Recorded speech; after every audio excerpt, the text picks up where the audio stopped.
The theme of this mail art show was how to beat the post office. All of the objects on display had to be shipped through the mail, including these works of art, which you never expect to see in a museum.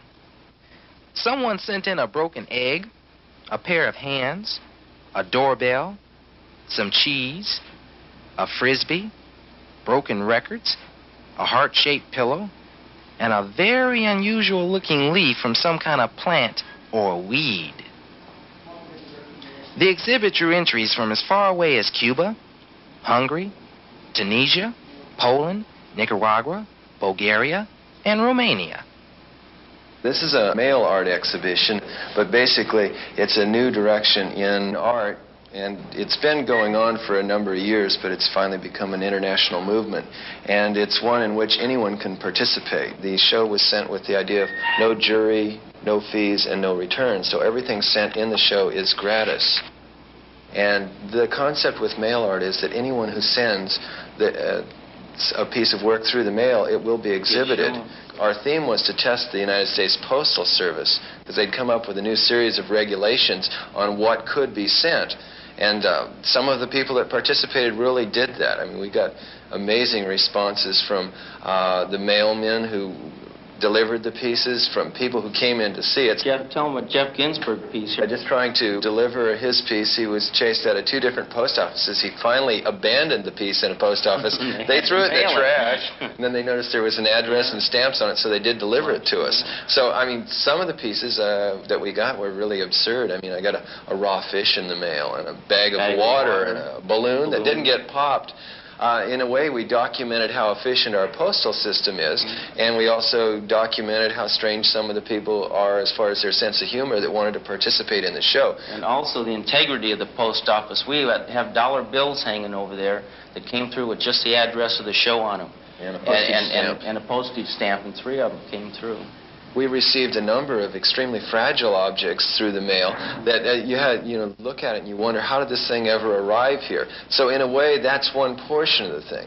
From licking 10 or 30 cents worth of stamps and putting them on a work, you can get more exposure than spending $10 or $20 in the juried art scene. Since mail art became so popular, a lot of people visit these shows and voice somewhat different opinions. It's kind of crazy, but I like it. There's just so much good stuff here.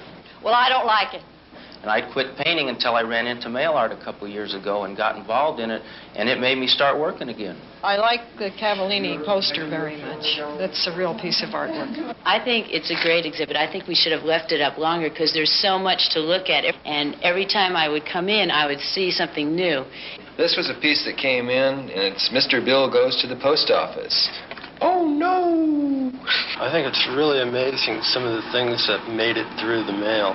It really reconfirms my, belief in the post office, that it can really work and that, that they really do their job.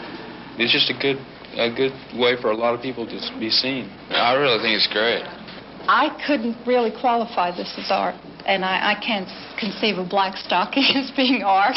Yeah, it's definitely art. The kind of people in mail art are gardeners, mechanics, social workers, janitors, people that do all kinds of various jobs to make a living, but they have art inside them and it has to come out.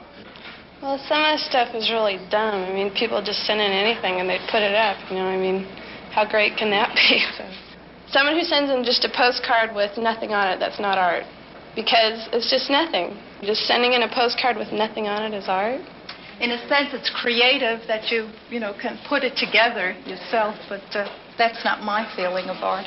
Included a lot of people who have gone through the traditional system. There are people here who are getting shows right now and who do show in a more traditional sense, but they're involved in this because this is really a phenomenon. It goes away from the idea of everything that's in a gallery being precious. It's cluttered. It's original. It's creative. It's visual. It says something that the artist, that anybody wishes to say. It's expressive. It's never been done before in this way. These pieces are something that's unique, so it's art. Anything you do today can be accepted. Anything. You can put anything on paper, put anything on plaster, put anything in pottery, and it's acceptable.